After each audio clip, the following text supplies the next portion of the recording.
last lecture we complete all about the function of Pharmacy Council of India. In that lecture we will cover the education regulations, all the functions which are covered in the education regulations, and after that approval of the institutions. Now let us revise about the approval procedure of the institution. हम थोड़ा सा revision करेंगे कि क्या हमने approval में पढ़ा था। तो जो पीसीआई होता है, फार्मेसी काउंसिल ऑफ इंडिया है, उसका क्या काम होता है, जो इंस्टीट्यूट्स होते हैं या फिर कॉलेजेस होते हैं उनको अप्रूवल देना कि हाँ that you are able to run the pharmacy courses, चाहे वो डी फार्मेसी का है चाहे वो बी फार्मेसी का कोर्स है, तो उसके लिए अप्रूवल होनी बहुत ज़रूरी है। अप्रूवल के लिए हमने प्रोसीजर किया था, उस प्रोसीजर में हमने पहले किया था कि application by institution to PCI, जिसने भी अपना इंस्टीट्यूट ओपन करना है डी फार्मेसी का या बी फार्मेसी का, पहले वो एप्लीकेशन देगा पीसीआई को, फार्मेसी काउंसिल ऑफ इंडिया को, रिगार्डिंग दैट कि वो ये कोर्सेज है, ये कोर्स अपने कॉलेज में चलाना चाहता है, तो उसके लिए उसको अप्रूवल चाहिए। ठीक है, उस एप्लीकेशन में, ठीक है, जब उसने सारी डिटेल अपनी मेंशन करेगा, ठीक है, देन उसके बाद क्या होता है, सेकंड जो स्टेप था इंस्पेक्शन का था। अब उसमें इंस्पेक्शन में जो पीसीआई है वो इंस्पेक्शन करेंगे, वो क्या करेंगे, अपना एक मेंबर भेजेंगे जो कि एक इंस्पेक्शन के लिए होगा, इंस्पेक्टर्स भी कह सकते हैं उसको, ठीक है, वो सारे कॉलेज को विजिट करके, ठीक है, जो कॉलेज के जितना भी जो रिक्वायरमेंट होती है to open a college for D pharmacy और बी फार्मेसी, उसको चेक करेगा कि वेदर एरिया सफिशिएंट है, लैब्स प्रॉपरली मेंटेन है या नहीं है, ठीक है, और उसमें क्या सारे इक्विपमेंट जो भी रिक्वायरमेंट है किसी मशीन्स की, टूल्स की, वो सब प्रॉपर है या नहीं है, क्या वहाँ पे मेडिसिनल गार्डन है, वहाँ पे एनिमल हाउस की फैसिलिटी अवेलेबल है या नहीं है, ठीक है, और इसके अलावा वो बाकी सारे लीगल डॉक्यूमेंट्स है उसको भी वेरीफाई करेगा, उसको भी चेक करेगा कि ये जो जहाँ पे ये जिस प्रेमिसेस पे ये ओपन कर रहे हैं कि ये प्रेमिसेस इनका ही है, कितना एरिया आ जाता है, तो ये सारी चीज़ें वो डॉक्यूमेंट से लेकर ए टू जेड जो प्रैक्टिकल रिगार्डिंग चीज़ें हैं हर चीज़ उसको इंस्पेक्ट करेगा, उसको चेक करेगा। ठीक है, अब उसने चेक कर लिया, ये सारी चीज़ें उसने चेक करने के बाद इंस्पेक्टर ने क्या किया, इंस्पेक्टर और पीसीआई से आया है, ठीक है, ये सारी प्रोसेस चलेगी।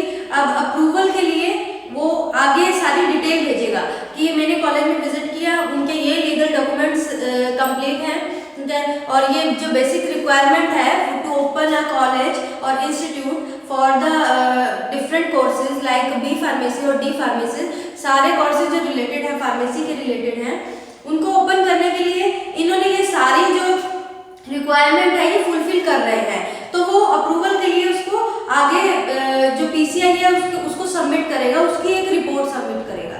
ठीक है, रिपोर्ट सबमिट करेगा, उस रिपोर्ट में फिर पीसीआई उसको वेरीफाई करेगी कि वेदर ये कितनी की जो रिक्वायरमेंट है ये उसको फुलफिल कर रहा है कोर्स को ओपन करने के लिए। फिर उसके बाद वो उसको अप्रूवल देगी for the related course for examination, उसके लिए उसको अप्रूवल दे देगी। ठीक है, फिर उसके बाद इसमें ऐसा भी हो सकता है कि अप्रूवल तो उसको मिल गई, ठीक है, उसमें ये सारा हर चीज चेक की जाएगी ना कि आपके पास स्टाफ भी अवेलेबल है या नहीं है, उनकी स्टाफ की भी वेरिफिकेशन होती है कि स्टाफ की प्रॉपर क्वालिफाइड स्टाफ रखा है अकॉर्डिंग टू जो डिग्री या डिप्लोमा के अकॉर्डिंग, वो सारी चीजें चेक होती हैं। ठीक है, अगर जो पीसीआई है हर चीज से सेटिस्फाई है कि हाँ कि ये जो इंस्टीट्यूट है या कॉलेज है ये अपने इंस्टीट्यूट में ये कोर्सेज है रिलेटेड टू फार्मेसी ये आगे रन कर सकता है, प्रोसीड कर सकता है, फिर उसके बाद उसको डिक्लेयर कर दिया जाएगा। ठीक है, अप्रूवल पब्लिश हो जाएगी उसकी, ठीक है, गैजेट में। उसके बाद क्या होता है, हमने आगे पढ़ा था विड्रॉल ऑफ द अप्रूवल। अब कई जो इंस्पेक्शन के बाद कई जो रिपोर्ट थी वो रिपोर्ट कई बार पीसीआई के अकॉर्डिंग सेटिस्फाई नहीं होता, तो पीसीआई अगर सेटिस्फाई नहीं होता तो वो उसकी जो अप्रूवल है उसको कैंसिल करता है, उसको वापस भेज देता है, उसको विद इन 3 मंथ्स के अंदर उसको इशू कर देता है एक नोटिस कि आपकी ये रिक्वायरमेंट फुलफिल नहीं कर रहा है। ठीक है, तो वो विद इन 3 मंथ्स के अंदर अपना जितना भी जो रिक्वायरमेंट है, या तो अगर उसने वो कोर्स चलाना है आगे रन करना है तो वो पीसीआई को दोबारा आगे अप्रोच करने के लिए अपनी सारी रिक्वायरमेंट फुलफिल करके, ठीक है, जो स्टेट गवर्नमेंट है उसको, उसके थ्रू पीसीआई को अपना जो भी है रिपोर्ट वगैरह सबमिट करेगा कि हम अप्रूवल ले सकते हैं या नहीं ले सकते। फिर पीसीआई डिसाइड करेगा कि उसने अप्रूवल देनी है या नहीं देनी। अगर वो रिक्वायरमेंट पूरी कर रहा है तो पीसीआई उसकी अप्रूवल उसको अप्रूव करेगा, नहीं तो वो अप्रूवल विदड्रॉ, वो कैंसिल कर देगा अप्रूवल को, ठीक है। फिर उसके बाद अप्रूवल की बात करते हुए इसमें क्या होता है, एक आगे जो फार्मासिस्ट की बात करें, इसमें एक सेंट्रल रजिस्टर होता है, ठीक है। आपको स्टार्टिंग में बात की थी सेंट्रल रजिस्टर की। ये वो रजिस्टर है जिसमें फार्मासिस्ट की पूरी डिटेल होती है, ठीक है। वो रजिस्टर्ड होते हैं। जब भी कोई डी फार्मेसी या बी फार्मेसी का कोर्स कंप्लीट कर लेता है, फिर वो अपने स्टेट में, ठीक है, अपने स्टेट में अपने आप को रजिस्ट्रेशन करवाता है एज अ फार्मासिस्ट, तो वो रजिस्टर्ड फार्मासिस्ट होता है, ठीक है। तो जो ये रजिस्टर होता है ना, ये स्टेट काउंसिल द्वारा, ठीक है, 1 अप्रैल को हर साल, ठीक है, अपडेट किया जाता है, ठीक है। जो भी इसमें एडिशन करनी है या डिलीशन करनी है या जो भी चेंज करना है, हर साल उसके अंदर चेंजेस होते हैं, ठीक है। उसके बाद रजिस्ट्रेशन हो जाता है। जो भी पर्सन है जिसने भी कोई जो डिग्री या डिप्लोमा किया, वो अपने आप को रजिस्टर कर देता है, उसको रजिस्टर कर दिया जाता है। इसमें जो रजिस्टर है पीसीआई का, उसमें एंटर कर दिया जाता है उस पर्सन का नाम जो कि फार्मासिस्ट होता है, उसका रजिस्ट्रेशन हो जाता है, ठीक है। ये तो हमने कर लिए थे फंक्शन ऑफ फार्मेसी काउंसिल। अब हम बात करते हैं जो फार्मेसी काउंसिल है उसको किस वे में डिवाइड करा गया है, कैटेगराइज किया गया है फार्मेसी काउंसिल को, ठीक है। तो हम बात करते हैं प्रोविंशियल फार्मेसी काउंसिल। इसमें अगर हम बात करें स्टेट और joint state provincial pharmacy council होती है, ठीक है। फार्मेसी काउंसिल की बात करें तो हमने इसके ऑब्जेक्टिव पढ़े थे कि फार्मेसी काउंसिल का क्या एम है, क्यों बनाई गई है। इसमें पहला ऑब्जेक्टिव था to regulate the practice of pharmacy, ठीक है। दूसरा ऑब्जेक्टिव हमने पढ़ा था कि maintaining the control on the entering the person to the profession of pharmacy. उन फार्मेसी प्रोफेशन में जो भी पर्सन एंटर कर रहा है उसको मॉनिटर करना, उसको मेंटेन करना, उसके ऊपर कंट्रोल करना कि किस तरह की एक्टिविटी कर रहा है। To monitor the activity of registered pharmacist. उसके लिए क्या करेंगे, अब रजिस्टर्ड फार्मासिस्ट है, उसकी जो एक्टिविटी है उसको मॉनिटर करना है, कंट्रोल करना है। तो पीसीआई क्या करेगा, पीसीआई ऑर्डर देगा स्टेट फार्मेसी काउंसिल को कि वो कैसे उसकी एक्टिविटी को मॉनिटर करे, ठीक है। इसीलिए पीसीआई ने क्या किया, अब जो पीसीआई है फार्मेसी काउंसिल ऑफ इंडिया है, इतनी स्टेट्स हैं, हर एक पर तो होल्ड नहीं कर सकता। अब उसको होल्ड, उसके लिए क्या किया उन्होंने, स्टेट फार्मेसी, हर स्टेट में स्टेट फार्मेसी काउंसिल ओपन कर दिया, उसका फॉर्मेशन कर दिया, उसका एक तरह से गठन कर दिया, ठीक है, वो बना दिया। तो हर स्टेट अपनी अपनी स्टेट में जो भी रजिस्टर्ड फार्मासिस्ट है, जो भी फार्मासिस्ट हैं जो रजिस्ट्रेशन जिनकी हो चुकी है, उनकी जो एक्टिविटी है उनको कंट्रोल करता है, मॉनिटर करता है, या फिर हम कह सकते हैं मेंटेन करके रखता है, ठीक है, उनकी पूरी डिटेल। अब हम बात करें प्रोविंशियल फार्मेसी काउंसिल की, तो इसको 2 कैटेगरी में डिवाइड किया गया है। First one is separate state council and then second one is interstate agreement. The interstate agreement again classified into 2 categories. First category is joint state council and then second category is state council of first state serve the need of other state. ठीक है, तो ये category में इनको broadly classify किया गया है। अब बात करें वन बाय वन करके हम इनकी डिटेल पढ़ेंगे। Separate state council, separate state council क्या है, ये एक स्टेट में, हर एक स्टेट की मतलब कि हर एक राज्य में एक फार्मेसी काउंसिल की फॉर्मेशन, यानी एक राज्य, हर राज्य में फार्मेसी काउंसिल का एक गठन कर दिया गया, ठीक है, जो किसको कंट्रोल करेगी, जो मेंटेन करेगी, मॉनिटर करेगी टू रजिस्टर्ड फार्मासिस्ट, ठीक है। किसके लिए खोला गया हर स्टेट में, फॉर रजिस्टर्ड फार्मासिस्ट के लिए ओपन किया गया, गठन किया गया, फॉर्मेशन की गई सेपरेट स्टेट काउंसिल। उसके बाद now we move to interstate agreement. In interstate agreement they are broadly classified into 2 classes. First one is joint state council. Joint state council की बात करें तो इसमें क्या है, कभी 2 स्टेट है अगर इकट्ठा मिलकर ज्वाइंटली एक काउंसिल, फार्मेसी काउंसिल की ओपनिंग करते हैं तो उसको उसको ज्वाइंट स्टेट काउंसिल कहा जाता है। It is already clear from the name, joint इकट्ठा, ज्वाइंट करके स्टेट, कोई भी 2 या 4 जो भी स्टेट है इकट्ठा एक फार्मेसी काउंसिल की फॉर्मेशन करना चाहता है तो वो ज्वाइंट स्टेट काउंसिल में हो जाती है, ठीक है, फॉर रजिस्टर्ड फार्मासिस्ट। उसके बाद आ जाता है next category in the interstate agreement, that is state council of first state serve the need of other state. अब इसका क्या मतलब हुआ कि बहुत सी ऐसी स्टेट होती हैं जहां पे वो खुद का फार्मेसी काउंसिल की फॉर्मेशन नहीं हो पाती, ठीक है, फार्मेसी काउंसिल नहीं होती उनकी खुद की, तो वो क्या करता है, लेकिन अगर उनकी जो नेबर जो स्टेट है, जो पड़ोसी राज्य है उनके, वहां पे फार्मेसी काउंसिल है तो वो उसको उसकी जो रिक्वायरमेंट है, ठीक है, जो भी उसका रेगुलेशन है रिलेटेड टू फार्मेसी, वो कौन करता है, वो जो उसका नेबर काउंसिल है, नेबर में जो उसका स्टेट फार्मेसी काउंसिल है वो उसकी रेगुलेशन करता है। if in the state the pharmacy council कोई नो फार्मेसी काउंसिल, तो वो उसकी नेबर स्टेट है उसमें वो उसकी हेल्प करता है रिगार्डिंग टू जितना भी फार्मेसी से रिलेटेड जो एक्टिविटी है उनको मॉनिटर करना या उनकी रेगुलेशन करना, ठीक है। तो ये हो गया हमारा कि प्रोविंशियल फार्मेसी काउंसिल को कैसे डिवाइड किया गया है। अब हम बात करें, पहले हमने पीसीआई के मेंबर की बात की थी, ठीक है, अब हम अगर बात करें कि जो स्टेट फार्मेसी काउंसिल है, इंटर स्टेट को भी हम पढ़ेंगे और स्टेट फार्मेसी काउंसिल को भी 1 बाय 1 करेंगे कि इनमें कौन कौन से मेंबर आ जाते हैं।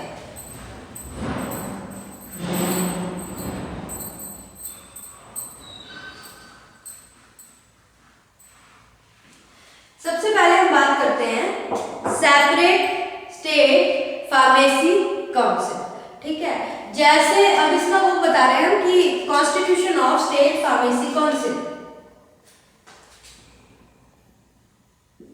Constitution of state pharmacy council, ठीक है। अब जैसे पीसीआई में 3 अलग अलग तरह के मेंबर की कैटेगरी बनाई थी कि इलेक्टेड मेंबर होता है, नॉमिनेटेड मेंबर होता है और एक्स ऑफिशियो मेंबर होता है, वैसे ही स्टेट फार्मेसी काउंसिल में भी 3 अलग अलग मेंबर्स होते हैं, that are first of all elected members,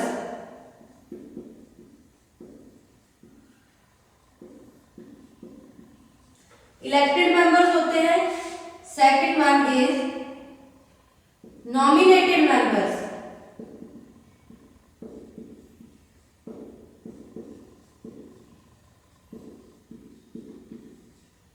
third one is x officio members,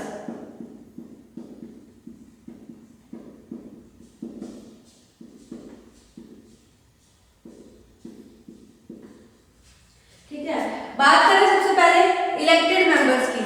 elected members आपको बताया था उसमें भी पीसीआई में कि ये इलेक्शन के थ्रू इनका चयन होता है, इनका सिलेक्शन होता है, तो इसमें जो मेंबर्स होते हैं 6 मेंबर्स होते हैं, मोस्टली 6 मेंबर्स, और ये जो 6 मेंबर्स होते हैं ये रजिस्टर्ड फार्मासिस्ट होते हैं स्टेट के, they are registered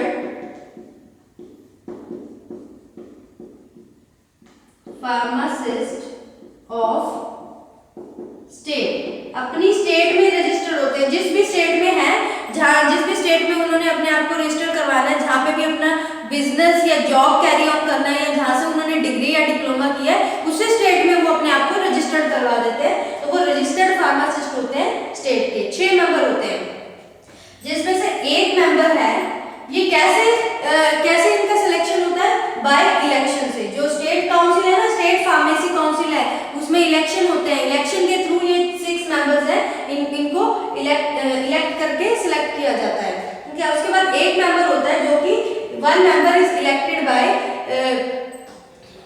medical council of state, 1 member is elected by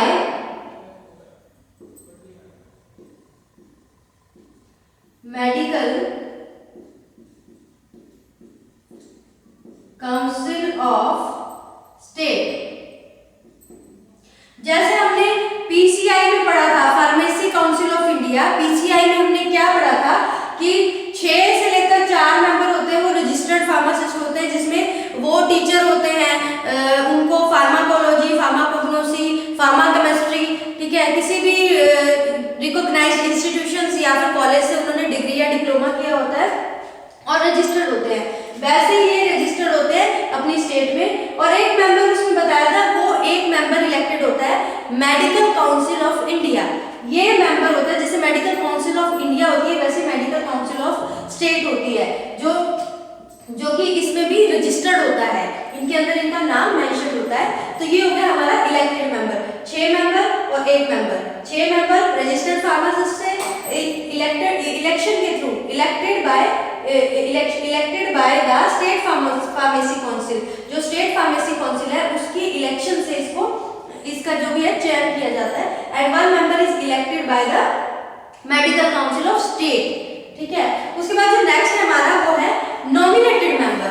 nominated member में क्या आ जाएगा कि इसमें 2 से लेकर 4, इसमें जो गवर्नमेंट है ना वो उस मेंबर को नॉमिनेट करती है, जिसमें कितने मेंबर्स आ जाएंगे, 5 मेंबर्स, ठीक है। 5 मेंबर्स नॉमिनेट होते हैं,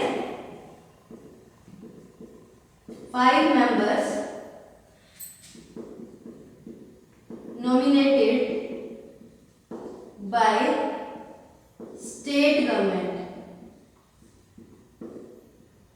ठीक है। 5 मेंबर नॉमिनेट होते हैं स्टेट गवर्नमेंट से, जिसमें क्या होता है एटलीस्ट 3 मेंबर ऐसे होने चाहिए जिनके पास डिग्री या डिप्लोमा हो फार्मेसी का, ठीक है। ये हो गया नॉमिनेटेड मेंबर्स, ठीक है। इसमें गवर्नमेंट नॉमिनेट करती है इसको, जिसमें 5 मेंबर्स होते हैं, स्टेट गवर्नमेंट नॉमिनेट करती है और उनके पास नियर अबाउट 3 to 4 मेंबर्स के पास डिग्री ऑफ फार्मेसी या फिर डिप्लोमा ऑफ फार्मेसी में होना चाहिए, ठीक है। अब हम आगे बढ़ते हैं। जो थर्ड वन हमारी कैटेगरी है वो है एक्स ऑफिशियो मेंबर्स। जब पीसीआई के मेंबर्स बताए थे तो उसमें एक्स ऑफिशियो मेंबर्स के बारे में आपको बताया था कि ये वो मेंबर्स होते हैं जो हाईएस्ट पोस्ट पे होते हैं, ठीक है, रिटायर्ड होते हैं और हाईएस्ट पोस्ट पे होते हैं। अब हमारे स्टेट लेवल पे जितने भी हाईएस्ट पोस्ट पे जो भी फार्मेसी के फील्ड में होते हैं उनके हम यहाँ पे कैटेगरी लिखेंगे। सबसे पहली है chief administrative medical officer of state, chief administrative medical officer of state, ठीक है। ये पहला एक्स ऑफिशियल मेंबर हो गया। दूसरा government analyst nominated by the state government. अब इसमें क्या हो गया, गवर्नमेंट एनालिस्ट होता है, ठीक है। अब ये गवर्नमेंट एनालिस्ट कौन, इसको स्टेट गवर्नमेंट है ना वो नॉमिनेट करती है under the drug and cosmetic act 1940। ये क्या नॉमिनेट होता है, नॉमिनेटेड बाय स्टेट गवर्नमेंट, ठीक है, under the drug and cosmetic act, ठीक है। तो ये नॉमिनेशन करती है स्टेट गवर्नमेंट। अब हर एक स्टेट में जो हमने चीफ एडमिनिस्ट्रेटिव मेडिकल ऑफिसर लिखा था, तो ये क्या करती है, जितनी भी जो स्टेट होती है ना इसकी बात करें तो एक इसमें मेंबर रह गया हमारा, that is officer in charge of drug controller. Third one is officer in charge of drug controller, ठीक है। ये एक्स ऑफिशियो मेंबर्स आ गए। एक्स ऑफिशियो मेंबर्स की बात करें, इसमें जो हाईएस्ट पोस्ट में होते हैं फार्मेसी प्रोफेशन के रिलेटेड स्टेट लेवल पे, हर स्टेट में ये तीनों मेंबर्स होते हैं। First of all chief administrative medical officer of state. अब जो चीफ एडमिनिस्ट्रेटिव मेडिकल ऑफिसर है स्टेट का, इसमें क्या होता है, हर एक जो राज्य बोल सकते हैं, स्टेट बोल सकते हैं, हर एक स्टेट में अलग अलग जो डॉक्टर्स होते हैं, उन डॉक्टर्स का एक तरह से हेड होता है, उनको जो कंट्रोल करता है, सारे डॉक्टर्स को जो कंट्रोल करता है उसको कहते हैं chief administrative medical officer of state. ठीक है, सारी स्टेट के जितने भी डॉक्टर्स हैं उनको कंट्रोल करता है वो चीफ एडमिनिस्ट्रेटिव मेडिकल ऑफिसर होता है स्टेट का। उसके बाद जो नेक्स्ट होता है वो होता है गवर्नमेंट एनालिस्ट। गवर्नमेंट एनालिस्ट क्या होता है, वो नॉमिनेट किया जाता है किसके through, nominated by the state government के थ्रू। जो हर एक राज्य में ना, हर एक स्टेट में सब अपने एनालिस्ट होते हैं, वो गवर्नमेंट एनालिस्ट होता है जो कि नॉमिनेट किया जाता है अंडर द जो ड्रग एंड कॉस्मेटिक एक्ट 1940 है, उसके अकॉर्डिंग इसको नॉमिनेशन किया जाता है। ठीक है, अब नॉमिनेशन भी ऐसा नहीं होता कि जो एक गवर्नमेंट एनालिस्ट है वो गवर्नमेंट एनालिस्ट हमेशा ही रहेगा, ऐसा नहीं, इसका टाइम पीरियड होता है। ठीक है, इसका वर्किंग टाइम होता है या फिर कार्यकाल कह सकते हो आप। उसके बाद फिर दोबारा से जो स्टेट गवर्नमेंट है उसको नॉमिनेट करती है। ठीक है, जो लास्ट हमारा होता है वो होता है officer in charge of drug controller. Officer in charge of drug controller, ये एक्स ऑफिशियो मेंबर्स आते हैं। ठीक है, हमने पढ़ा था प्रोविंशियल फार्मेसी में, इसमें सेपरेट स्टेट काउंसिल जिसकी कॉन्स्टिट्यूशन हमने पढ़ी है, या फिर हम कह सकते हैं कॉम्पोजिशन पढ़ी है कि इसमें कौन कौन से मेंबर्स आते हैं। ये जो मेंबर्स हैं ये तीनों ही मिलते जुलते हैं, जैसे कि पीसीआई में थे, एक तो इलेक्टेड मेंबर हो गया, नेक्स्ट हमारा नॉमिनेटेड मेंबर हो गया और एक्स ऑफिशियो मेंबर हो गया। ठीक है, अब ये स्टेट फार्मेसी काउंसिल है तो हमने सारी बात की है वो किससे रिलेटेड की है, स्टेट से रिलेटेड की है। भी हर स्टेट में कितने इलेक्टेड, जो इलेक्शन के थ्रू होंगे उसमें 6 मेंबर होंगे जो कि रजिस्टर्ड फार्मासिस्ट होंगे स्टेट के।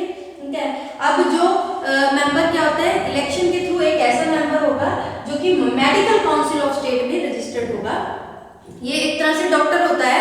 अब जैसे मेडिकल काउंसिल ऑफ इंडिया होती है वैसे ही उसके अंडर जो आ जाती है, जो कि फॉर्मेशन होती है medical council of state, state की मेडिकल काउंसिल होती है। क्योंकि अगर खाली इंडिया की होगी तो उसको जो सारी रिपोर्ट है, सारा जो भी काम है वो किसको देंगे आगे, उसको मैनेज करना मुश्किल हो जाएगा। इसलिए हर स्टेट में एक फार्मेसी काउंसिल भी है, स्टेट फार्मेसी काउंसिल भी है, मेडिकल काउंसिल ऑफ स्टेट और मेडिकल काउंसिल ऑफ इंडिया भी बनी हुई है। उसके बाद हमने नॉमिनेटेड मेंबर्स किए।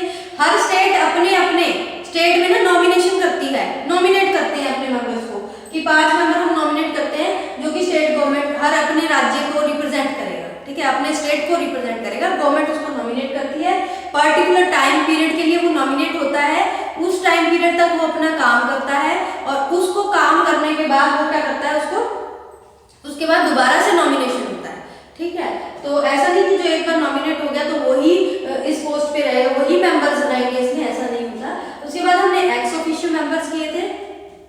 एक्स ऑफिशियो मेंबर में क्या आ गए, chief administrative medical officer of state, government analyst आ गए और officer in charge of drug controller, ये जो हाईएस्ट पोस्ट पे होते हैं जो ऑफिसर्स होते हैं ये वो आ गए। ठीक है, अब हमने पढ़ा था सेपरेट स्टेट फार्मेसी काउंसिल और उसमें हमने पढ़ा था जो ज्वाइंट एग्रीमेंट। ठीक है, ज्वाइंट एग्रीमेंट में हमने क्या पढ़ा था, ज्वाइंट स्टेट फार्मेसी काउंसिल, इसमें ज्वाइंट स्टेट फार्मेसी काउंसिल। ठीक है, अब इसमें मैं आपको ये बता देती हूँ कि सेम है, जैसे ही मेंबर इसमें थे वैसे ही member joint state pharmacy council में भी हैं। ठीक है, जिसको मैं सिर्फ मेंबर्स के 3 नाम लिख रही हूँ क्योंकि एक्सप्लेन मैं इसको आपको नेक्स्ट लेक्चर में करूंगी। जैसे सिमिलरली अगर हम इसका डिस्टिंग्विश करना चाहें, ठीक है, जैसे इसमें इलेक्टेड मेंबर थे, पीसीआई में इलेक्टेड मेंबर थे, स्टेट काउंसिल में थे, ज्वाइंट में भी क्या है, इलेक्टेड मेंबर्स, इलेक्टेड मेंबर्स। ठीक है, और इसमें भी नेक्स्ट आ जाएगा नॉमिनेटेड मेंबर्स, नॉमिनेटेड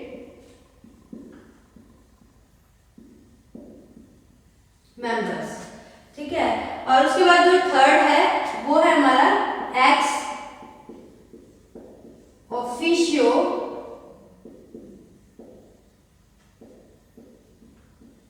मेंबर्स। ठीक है, तो इसमें जो इसकी डिटेल है हमने वो हम करेंगे नेक्स्ट लेक्चर में भी, इसमें कौन कौन से मेंबर कवर हो जाते हैं और इसके फंक्शंस हैं, जो स्टेट फार्मेसी काउंसिल है और ज्वाइंट स्टेट फार्मेसी काउंसिल है, वो भी हम नेक्स्ट लेक्चर में करेंगे। आज हमने पढ़ा कि जो फंक्शन था फार्मेसी काउंसिल का, उसमें एजुकेशन रेगुलेशन तो हम कर चुके थे, अप्रूवल भी हम कर चुके थे, लेकिन उसका प्रोसीजर हमने दोबारा से रिवाइज किया और हमने सेंट्रल रजिस्टर ऑफ फार्मासिस्ट उसके बारे में पढ़ा। ठीक है, उसके बाद फिर हमने ये प्रोविंशियल फार्मेसी काउंसिल है उसकी 2 कैटेगरीज थी, उन कैटेगरीज का कैटेगरी के बारे में पढ़ा कि इसमें एक तो सेपरेट स्टेट काउंसिल आ जाती है और दूसरी ज्वाइंट स्टेट एग्रीमेंट आ जाता है, जिसको फर्दर क्लासिफाई किया था 2 कैटेगरी में, एक था joint pharmacy council and next one is state council of first state serve to control the other serve to control or have the other state, वो आ जाता है उसकी दूसरी कैटेगरी में, जिसमें हमने जो सेपरेट प्रोविंशियल जो फार्मेसी काउंसिल थे, इसमें जो सेपरेट स्टेट फार्मेसी काउंसिल है उसकी कॉन्स्टिट्यूशन यानी उसकी कंपोजिशन पढ़ी है, उसमें कौन कौन से मेंबर्स होते हैं उसके रिगार्डिंग हमने पढ़ा है। ठीक है, और उसके बाद हमने जो ज्वाइंट स्टेट फार्मेसी काउंसिल है उसके बारे में पढ़ा है कि मेंबर्स कैसे कैसे सेलेक्ट किए जाते हैं, उसमें इलेक्टेड मेंबर्स होते हैं, नॉमिनेटेड और एक्स ऑफिशियो मेंबर्स होते हैं, और कितने मेंबर्स होते हैं, इसकी जो कंपोजिशन है और या फिर आप कह सकते हैं कॉन्स्टिट्यूशन कितने मेंबर्स होते हैं। ठीक है, तो वो हम करेंगे नेक्स्ट लेक्चर में, ये अभी आपके इस लेक्चर में इतना ही है, नेक्स्ट लेक्चर में इसको कंटिन्यू करेंगे। ठीक है, थैंक यू स्टूडेंट्स।